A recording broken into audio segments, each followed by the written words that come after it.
Politics, it's full of lightning rods, whether it's immigration, domestic spying, or political dynasties. The mere mention of a word or name can create a political firestorm. Maybe that's why Rand Paul is stoking the fire so early in the presidential season. He brings up Bill Clinton's name and misdeeds so often, it's almost like he's obsessed. You know what this does for independents? It extinguishes the heat and curiosity they'd have for an otherwise smart, straight shooter. Why rehash the past, Rand? Are you worried you can't take down Hillary by the weight of her own failures? Frankly, hearing about Monica Lewinsky for the sake of political arousal is a big turnoff. If you want independents on your side, stick to the issues, man. Oh, by the way, this is The Independents.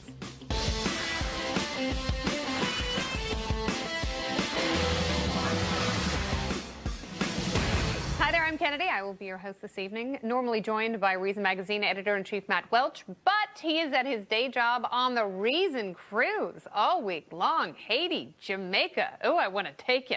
As always, I am joined by entrepreneur Kmele Foster from Free Think Media. And rounding us out, it's this hour's special guest, Reason senior editor Peter Suderman. We are The Independents. Also with us on the party panel, it's stand-up comic Katherine Timpf and Basil Smikle, a Democratic political consultant, and he's an adjunct professor at Columbia University right here in New York City. The Obamacare employer mandate has been officially delayed, but meanwhile, the battle continues over the CBO report that Obamacare will lead to less people in the workforce.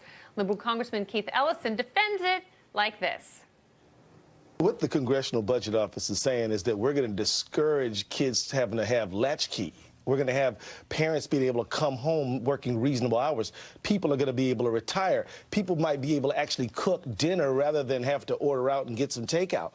I mean, the fact is that if Americans could have more choices to open up a new business they've been wanting to start, this is a good thing.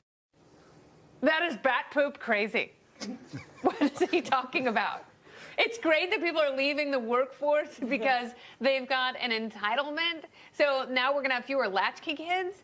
What the hell kind of logic is this ass hat working under? Forgive my language. I can't think of anything. I can't speak to the logic, but I can tell you a little bit about the numbers here. You know, it's especially galling that this is the line coming from Democrats, given how many people have dropped out of the labor force over the past couple of years. We are at record, not just unemployment, but people leaving the labor force.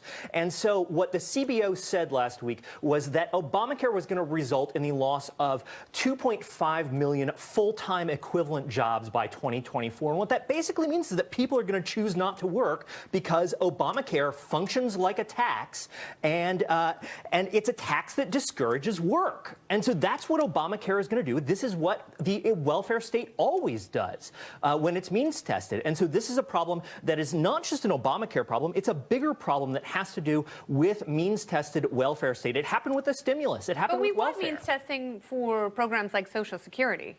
Are you saying it's a bad thing for Obamacare? It's specifically a bad thing for Obamacare, and it's something that is going to slow our growth over the years.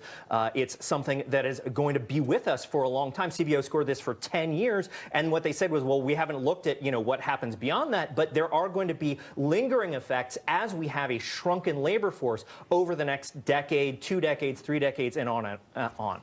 Do you think there's any positive way to spin the CBO report, Kmele? Well, I think they're trying their darndest at this point, and this is apparently the best argument that they can muster, that people will be able to spend more time with their families, moms will be able to spend more time with their kids if they are deciding not to work because they are being subsidized. No, if I spend more time with my kids, it's because I want to make that decision myself. Absolutely. I don't want the government or some government program to force me to make that decision. Hi, Katherine. Hi. Hi.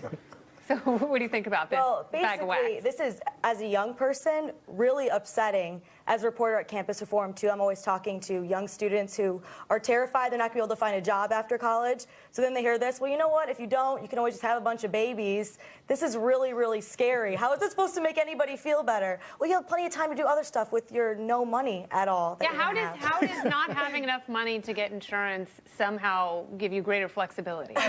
Listen, I don't think. And when did Democrats become the family values party? We've always been family values. I don't think that's not what they're saying.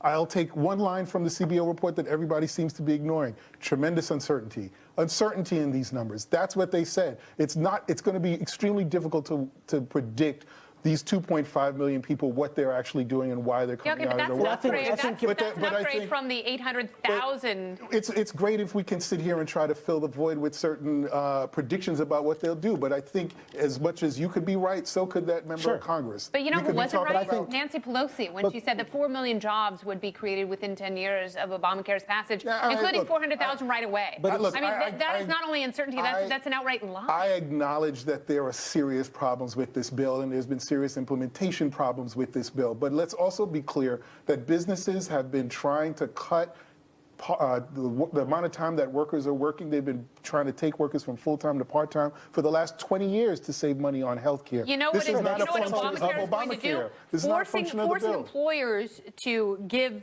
every full-time employee, as long as you have 50 or more employees under you, that is forcing more people into part-time.